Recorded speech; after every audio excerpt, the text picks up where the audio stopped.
Land titling చట్టం విప్లవాత్మకమైనదని, అది అమల్లోకి వస్తే లక్షలాదిగా భూముల తగాదాలు పరిష్కారం అవుతాయని లోకాయుక్త జస్టిస్ లక్ష్మణ్ రెడ్డి అన్నారు.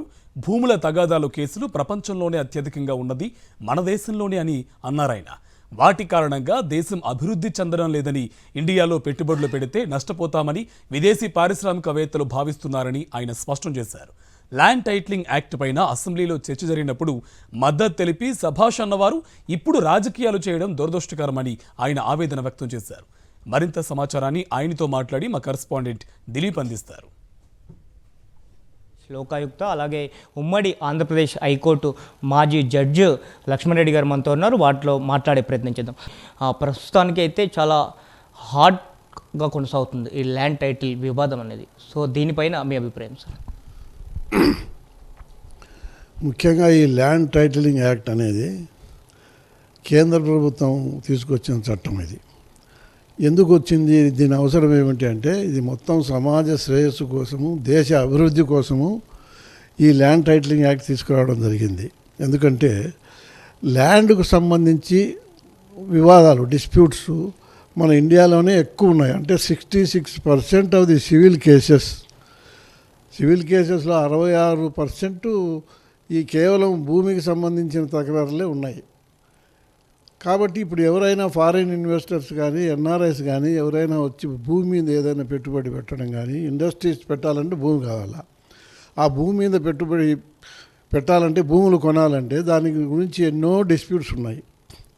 ఆ డిస్ప్యూట్స్ ఉంటే ఏదైనా రేపొద్దున వాడు కొనుక్కున్న తర్వాత ఎప్పుడో 5 ఏళ్ళకో 6 ఏళ్ళకో కూడా వస్తాడు, నాకు షేర్ ఉంది దీంట్లో, మీరు ఎట్లా కొన్నారు, అతనికి పూర్తి హక్కు లేదంటాడు. దానికి ఎంత వీళ్ళు ఎంక్వైరీ చేసుకున్నా అప్పుడు తెలిసి ఉండదు. తర్వాత వాడు వస్తాడు, వచ్చినప్పుడు వీళ్ళు ఏమంటారు, మేము కొనుక్కున్నాము ఏదో ఈ డాక్యుమెంట్ అంటారు. ఆ document is not an evidence of title. Revenue వాళ్ళు ఇచ్చిన documents not evidence of title, only evidence of position వరకే పనికి వస్తాయి, కానీ అది కన్ఫర్మ్డ్ టైటిల్ ఇవ్వదన్నమాట. కాబట్టి వారికి నెవర్ ఎండింగ్ లిటిగేషన్. అది ఎప్పుడైనా ఎవరైనా వచ్చి నాది అంటే కూడా ఏం చేయలేరు. ఆ రకంగా చాలా ఇబ్బందులు. అరే ఎందుకులే మనం ఇండియాలో ఇన్వెస్ట్ చేస్తే, ఈ భూ తగాదాలు ఎక్కువ ఉన్నాయి, దీనివల్ల నష్టపోతాం మనం. ఈ సివిల్ కోర్టు పోయి ఏళ్ల తరబడి, ఇప్పుడు సివిల్ కోర్టుకు పోతే ఒక సివిల్ సూట్ తెగాలంటే కనీసం 30-40 సంవత్సరాలు అవుతుంది. ఎందుకంటే అన్ని కోర్టులు, కింది కోర్టు, మళ్ళీ అప్పీలేట్ కోర్టు, దాని మీద హైకోర్టు, దాని మీద సుప్రీంకోర్టు, ఈ రకంగా జరుగుతున్నాయి. ఇప్పుడు నేను ఒక చిన్న ఉదాహరణ చెప్తున్నా. నాకు మొన్ననే మా దగ్గర ఈ కేసులన్నీ ఎక్కువ వస్తుంటాయి, ల్యాండ్ డిస్ప్యూట్స్ అన్నీ. ఇప్పుడు లోకాయుక్తకు వచ్చిన తర్వాత దండిగా వస్తున్నాయి. అంతకుముందు సివిల్ సూట్స్ కూడా నేను 33 ఏళ్ళ సర్వీస్లో నేను చాలా సివిల్ సూట్స్ కూడా చేశాం.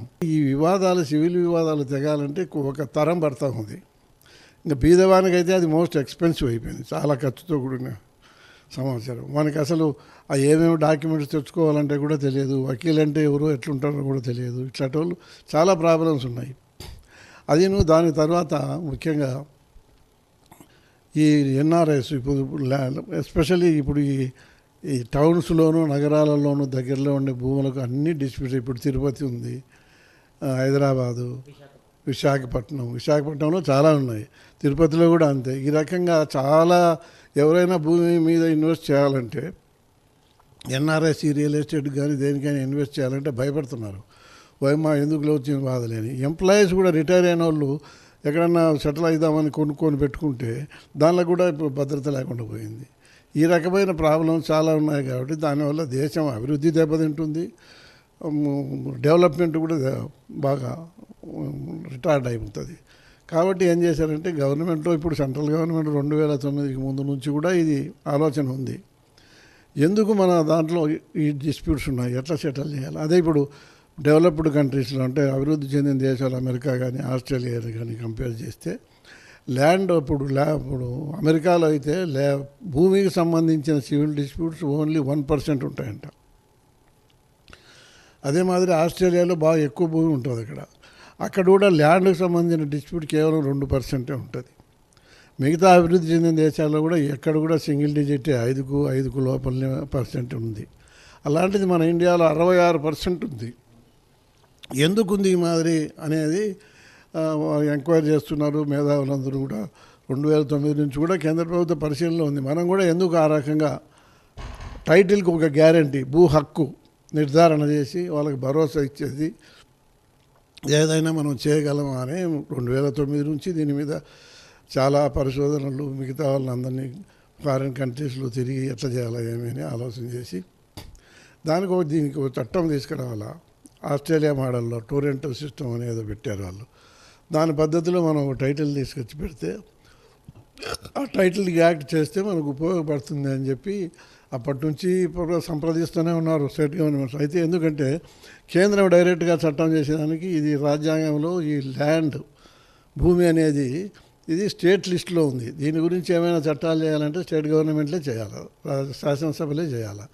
కాబట్టి ఏం చేశారంటే వీళ్ళు కడాబడికి అది ఇంతవరకు ఎవరు చాలా ఖర్చుతో కూడుకున్న పని, ఆ ఖర్చు కేంద్రం భరించాల్సి వస్తుంది. కాబట్టి ఇంతవరకు దాన్ని ఎవరు అంత పెద్ద శ్రద్ధ చూపలే.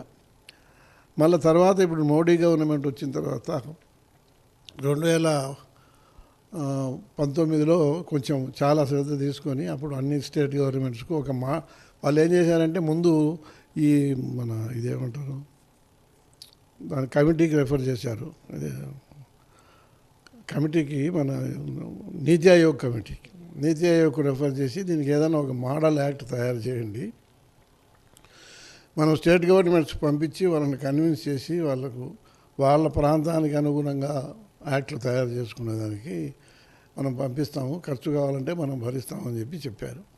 చెప్పి వాళ్ళు 19లో స్టేట్ గవర్నమెంట్కి పంపించారు. అది మళ్ళీ వీళ్ళు కూడా మళ్ళీ దానికి ఆ మేధావులను కన్సల్ట్ చేసి పాత చట్టాలన్నీ చూసి మన రెవెన్యూ అడ్మినిస్ట్రేషన్ ఎట్లుంది, డాక్యుమెంట్స్ ఎట్లున్నాయి, ఎందుకు ఈ మాదిరి వస్తున్నాయి, ఇవన్నీ స్టడీ చేసి వాళ్ళకి మోడల్ యాక్ట్ తయారు చేసి దాన్ని సెంట్రల్ గవర్నమెంట్కి పంపించారు అప్రూవల్కు. అది అప్రూవల్ 19కి ముందే పంపించారు అప్రూవల్కు. మళ్ళీ అది 19లో ఏం చేశారంటే శాసనసభలో ఒకటి చర్చకు పెట్టారు. ఇట్లా ఈ మాదిరి సెంట్రల్ గవర్నమెంట్ అడుగుతూ ఉంది, టైటిలింగ్ యాక్ట్ అనేది ఒకటి తీసుకురావాలా అని చెప్పి వాళ్ళు ఇట్లా మోడలింగ్ యాక్ట్ ఒకటి పంపించారు. మనం ఎట్లా మన స్టేట్కు మనం ఇటువంటి చట్టాన్ని మనకు తీసుకురావాలన్నా లేదా అనే విషయాన్ని గురించి కూలంకుషంగా చర్చించారు. అప్పుడు అన్ని రాజకీయ పార్టీలు కూడా ఎవరు అభ్యంతరం చెప్పలేదు. దానికి తోడు బ్రహ్మాండంగా పోయినారు. ల్యాండ్ టైటిలింగ్ యాక్ట్ చాలా బ్రహ్మాండమైన చట్టం ఇది, దీంట్లో చాలా కష్టాలు ఉన్నాయి, అయినా కూడా ఇంప్లిమెంట్ చేసేదానికి చాలా కష్టాలు ఉన్నాయి, అయినా కూడా దీన్ని తీసుకుంటే ఇది చాలా మహోన్నతమైంది, అందరికీ బాగా ఉపయోగపడుతుంది. కాబట్టి దీన్ని తప్పకుండా మన స్టేట్లో ఇంప్లిమెంట్ చేయాలా, యాక్ట్ ఒకటి తయారు చేయాలా అని చెప్పి ఒక బిల్లు పెట్టారు. ఆ బిల్లు పెట్టినప్పుడు బిల్లు పాస్ అయింది, మళ్ళీ అది చట్టం కూడా అయింది.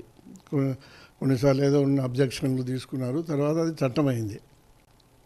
ఆ చట్టం ఇంప్లిమెంటేషన్ కావాలంటే ముఖ్యంగా దానికి ప్రీ రిక్విజిట్ అంటే ముందు జరగాల్సిన పని ఏమంటే అది ఇంప్లిమెంటేషన్ ఇప్పుడు ఇంతవరకు ఇంప్లిమెంట్ కాలేదు. ఎందుకంటే దానికి గైడ్ లైన్స్ రూల్స్ ఫ్రేమ్ చేయాలి. ఆ రూల్స్ గైడ్ లైన్స్ అవన్నీ ఫ్రేమ్ చేసేదానికి ముందు ఇక్కడ టైటిలింగ్ యాక్ట్ ఇంప్లిమెంట్ చేసేదానికి భూ సర్వే జరగంది, అది ఇంపాసిబుల్. అందుకోసం జగనన్న భూ హక్కు భూ సర్వే అని చెప్పి ఒకటి టేకప్ చేశారు. అది మనకు 110 సంవత్సరాల పైన నుంచి ఇంతవరకు బ్రిటిష్ వాళ్ళు చేసిన సర్వే తప్ప మళ్ళీ భూములు సర్వే చేయలే. ఈరోజు కూడా ఆ భూములన్నీ కూడా రికార్డులన్నీ అస్తవ్యస్తంగా ఉన్నాయి. ముఖ్యంగా మన ఆంధ్రప్రదేశ్ విషయానికి వస్తే ల్యాండ్ రికార్డ్స్, భూములకు సంబంధించినటువంటి పత్రాలు చాలా అస్తవ్యస్తంగా ఉన్నాయి, దాన్ని సరిగా మెయింటైన్ చేయలేదు. గతంతో పోల్చుకుంటే భూముల రేట్లు చాలా అధికంగా పెరిగినాయి, బాగా పెరిగినాయి. సో ఈ భూములకు సంబంధించిన సమగ్ర సర్వే, సో ఈ గొడవలు లేకుండా, ఈ కోర్టులకు పోకుండా ఈ సమగ్ర సర్వే చేయాల్సిన అవసరం ప్రభుత్వాలపైన ఉందంటారా? ప్రభుత్వాలపైన ఉంది. అందరూ రాజకీయ పార్టీలు అందరూ సహకరించాల్సిన అవసరం ఉంది. ఎందుకంటే ఇప్పుడు దీనికి ఇంక నెవర్ ఎండింగ్ లిటిగేషన్ అయిపోయింది. ఇప్పుడు ఈ రకంగా ఈ భూముల వాల్యూ పెరిగాలకు ప్రతి ఒక్కరికి భూమి కావాలనేది వచ్చింది. అదేను నైతికత తగ్గిపోయింది ప్రజల్లో. ఇంతకుముందు ఒకరిని భూమి టచ్ చేసేవాడు కాదు. ఇప్పుడు మనం ఏదైనా మేనేజ్ చేసుకోవాడు, బలవంతుడు ఉంటాడు, వాడు ఇన్ఫ్లుయెన్స్ ఉండేవాడైతే బయటికి పోయి మనం రెవెన్యూలో మేనేజ్ చేసుకోగలం అనేవాడు ఈ బలహీనలను బాగా ఇబ్బంది పెడుతున్నాడు. కాబట్టి ఇవన్నీ సెటిల్ కావాలంటే సమగ్రమైన భూ సర్వే జరగాల. ఆ సమగ్రమైన భూ సర్వే జరిగితేనే వాని భూమి ఏది అనేది సపరేట్గా వాళ్ళు ఎల్పిఎం అని ఇస్తారు. ఈ ఎల్పిఎం ఇచ్చిన తర్వాత వాళ్ళన్నీ దానికి 2 సంవత్సరాల టైం పెట్టారు. ఎవరన్నా కొంతమందికి గ్రీవెన్స్ ఉంటుంది, వాడు అప్పీల్ చేసుకోవచ్చు. అక్కడ మొబైల్ మ్యాజిస్ట్రేట్ ఉంటాడు, మళ్ళీ దాని మీద ట్రిబ్యునల్ ఉంటుంది. ఇవన్నీ కూడా వాళ్ళ దాంట్లో బాగా గైడ్లైన్స్లో ఇచ్చారు ప్రొసీజరు. అవన్నీ ప్రజలకు ఇచ్చి ఇప్పుడు ఎవరికైనా గ్రీవెన్స్ ఉండేవాడు ఉన్నాడు.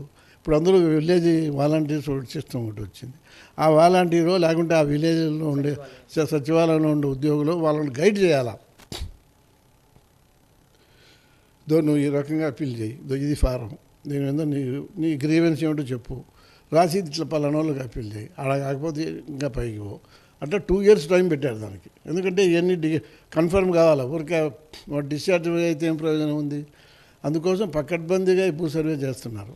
ఇప్పుడు ప్రస్తుతం ఆంధ్రప్రదేశ్ ప్రభుత్వం కూడా కొత్తగా సర్వేయర్లను పెట్టింది. కొన్ని గ్రామాలు ఆల్రెడీ సర్వే కూడా పూర్తి చేసింది, మరికొన్ని గ్రామాలు కూడా పూర్తి చేస్తామని చెప్తా ఉన్నది. ల్యాండ్ టైటిలింగ్ యాక్ట్ కూడా చట్టం తేవడానికి ప్రయత్నం చేస్తుంది. భూ హక్కుదారులు గారు మీ భూమిని లాక్కుంటారు, ప్రభుత్వమే భూమి ఎవరికంటే వాళ్ళకి కేటాయించే అవకాశం ఉంటుందని చెప్తా ఉన్నారు. కొన్ని చోట్ల అయితే అసలు రిజిస్ట్రేషన్ పత్రాలు కూడా మీకు డూప్లికేట్ పత్రాలు, నకిలీ పత్రాలు ఇస్తున్నటువంటి ఆరోపణలు కూడా చేస్తున్నారు సార్. ఇది చాలా దురదృష్టకరం. ఇది వాళ్ళు సమాజానికి మంచి చేయాల్సిన వాళ్ళు, రాజకీయ నాయకులు అంటే సమాజ శ్రేయస్సు కోసం పాటుపడాలి. కానీ ఈ రకంగా డిస్కరేజ్ చేసి వాళ్ళలో భయాందోళనలు కలుగజేసి సరైన చట్టాన్ని తీసుకొచ్చేటప్పుడు దానికి అడ్డంకులు కలిగించి, పోనీ వాళ్ళే చట్టం పాస్ చేశారు, అసెంబ్లీలో తీర్మానం చేసినప్పుడు బ్రహ్మాండంగా సపోర్ట్ చేసి, ఈరోజు కేవలం వాళ్ళ రాజకీయ అవసరాల కోసం అనవసరంగా తప్పుడు ప్రచారాలు చేసి ప్రజల్లో భయాందోళనలు వాళ్ళకు అనవసరంగా సృష్టించి వాళ్ళు రెవెన్యూ వాళ్ళకు సహకరించకుండా చేయాలని చేయడం చాలా, ఇది సమాజానికే వ్యతిరేకము, మంచిది కాదు. అది ఎవరైనా కూడా ఇప్పుడు సర్వే ఒకవేళ భూ సర్వేనే ఉంది. భూ సర్వే అప్పుడు ఏమైనా కొన్ని డిస్ప్యూట్స్ వస్తాయి గ్రామాలలో వచ్చినప్పుడు మీరు దాన్ని సర్వే చేయండి. ఇప్పుడు అయిపోయినాయి కదా, సర్వే చేసిన గ్రామాలు కొన్ని ఉన్నాయి.